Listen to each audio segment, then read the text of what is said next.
Cik bieži tu ieskaties sevi, cik bieži tu redzi lietas ap sevīm, un cik bieži? Ko?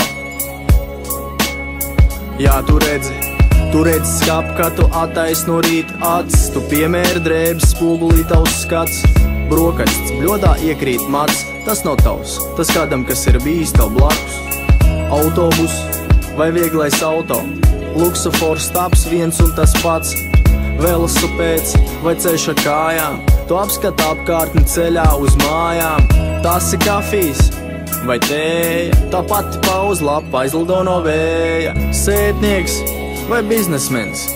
abiem jāiekop savs ceļš, un tomēr krāsaina bumba nevar būt melna, ja ir nocirst galotni centies dīgt no celma, bet kad mēģini dīgt, nedara citiem pāri citādi, lapas skaistās nopūst tev ātri, tas radīs citiem vairāk pūles, vairāk darbus, vairāk kļūmes, tavas lapas krīt pie viņa kājām, viņa smērē kurps, netīrums nes uz mājām, tur viņa templī lēnām tumsa aug, viņš pats to nesaprot, bet debesis raudu,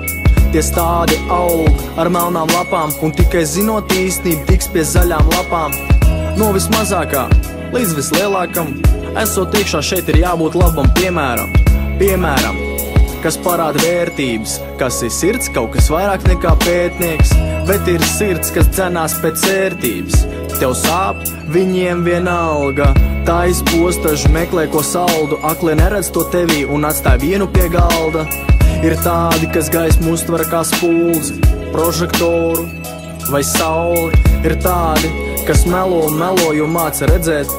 citiem gaismu pa naudu, un ir tādi, kas saka neticu meliem. Tā gaisma ir, esmu pieskāries arī,